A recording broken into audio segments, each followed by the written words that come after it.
I'm in Apple Valley, California. There goes my Seahawk hat. Going across the line, we are having a severe dust storm. Got my hat. Take a look at the visibility, it's really bad. I'm gonna open the shot up.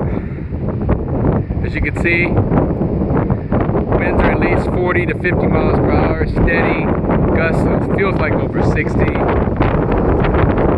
Zip code over here 92307, so that's the exact location. Apparently it started over at Bear Valley Road on 15 and has continued to just pound the area. Apple Valley, California is not somewhere you want to be at the moment. Zero visibility is a definite possibility. As you can see as I look out over through our backyard, look at the things just swinging.